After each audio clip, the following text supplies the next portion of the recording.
ఈరోజు ప్రతి సంవత్సరం వర్షాకాలంలో మొదలయ్యే ఇంతకుముందున్న గత ప్రభుత్వంలో హరితహారం అనే ఒక పండుగ లాంటి వాతావరణం, దాని పేరు మార్చి వన మహోత్సవం మార్చని ప్రస్తుత ప్రభుత్వాలు మారిన పేరు మారిన పెట్టిన మొక్కలు పట్టట్లేదు. ఆ మొక్కలు పెరిగిన మొక్కలు నీడనివ్వట్లేదు, నీడ తెచ్చిన మొక్కలు ఫలాలు ఇవ్వట్లేదు. కాబట్టి దయచేసి ఈ ద్వారా గౌరవనీయ ప్రస్తుత రాష్ట్ర ముఖ్యమంత్రి గారికి ఆదర్శం ఏదైనా, ఆశయం ఏదైనా కరెక్ట్ ఇంప్లిమెంట్ చేస్తున్నామా లేదా అనేది ముఖ్యం. ఈ రోజు రాష్ట్ర వ్యాప్తంగా ఉన్న అన్ని నర్సరీలలో ఈ పనికిరాని ఎందులోకి ప్రజలకు ఉపయోగపడని మొక్కలు పెంచే బదులు ఆ నర్సరీలలో ప్రజలకు పనికొచ్చే అల్లనేరేడు పండ్లు కావచ్చు, పండ్ల మొక్కలు, పూల మొక్కలు, నీడనిచ్చే మొక్కలు ఒక సర్టిఫికేట్ చేయండి గ్రేడ్ వైజెస్ గా. ఫస్ట్ ఈ పల్లెలలో ముఖ్యంగా కావాల్సింది, ఈ పల్లెలలో కూడా ఈ కోతుల పెడితే ఎక్కువైపోయింది ఈ ప్రాంతంలో, ఎందుకంటే అడవులన్నీ నశించినాయి. కాబట్టి ఇప్పుడు ముఖ్యంగా పండ్ల మొక్కలు, మర్రి చెట్లు, రావి చెట్లు, సంవత్సరాల తరబడి, వందల సంవత్సరాల తరబడి ఉండే చెట్లని నాటించడం ప్రయత్నం చేయండి.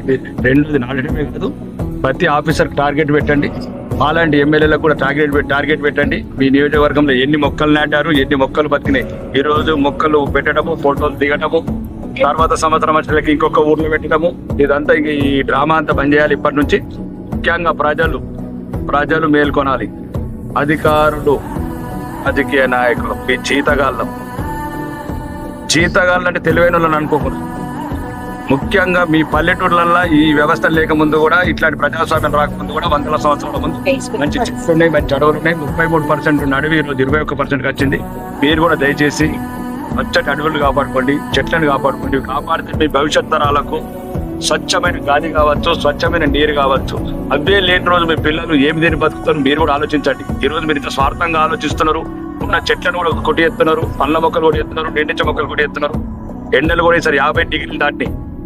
ఒకప్పుడు 40 డిగ్రీలు దాటేది, కానీ ఎండలు ఈరోజు 50 డిగ్రీలు. ఏసీలు పని చేయ కొన్ని రోజులైతే పిల్లలు ఇంకెంత నరకం అనుభవిస్తారో ఆలోచించండి. దయచేసి మీరు ఏ భవిష్యత్ తరాల గురించి అయితే బంగారాలు మేడలను కట్టుకొని మురిసిపోతున్నారో, దయచేసి నీడ లేని రోజు, చెట్టు లేని రోజు, గాలి లేని రోజు, నీరు లేని రోజు ఇవన్నీ వృధా. కాబట్టి ప్రతి ఒక్క మనిషికి ఒక చెట్టు నాటండి. దాన్ని మీ బిడ్డలు ఎట్లా సంరక్షించుకుంటున్నా చెట్లను సంరక్షించుకోండి. ముఖ్యంగా ఈ దుర్మార్గుల గ్రామాలలో ఒక్కొక్కడు ఎవడైతే చెరువులను కబ్జా పడుతున్నాడో, మీ అందరికి ఈ రోజు కూడా చెప్తున్నా, ఎందుకురా చెరువులలో ఆయనతో భవిష్యత్ తరాల పిల్లలకు నీళ్ళని ఇవ్వండి, పశువుల కింద నీళ్ళని ఇవ్వండి. ఏం చేసుకుంటారు ఆ కబ్జాలు కూడా వెంటనే వదిలిపోవాలా, విముక్తి చేయాల చెరువులని. నీరు, గాలి స్వచ్ఛంగా ఉండాలి, ఈ పల్లెలన్నీ ప్రశాంతంగా ఉండాలి.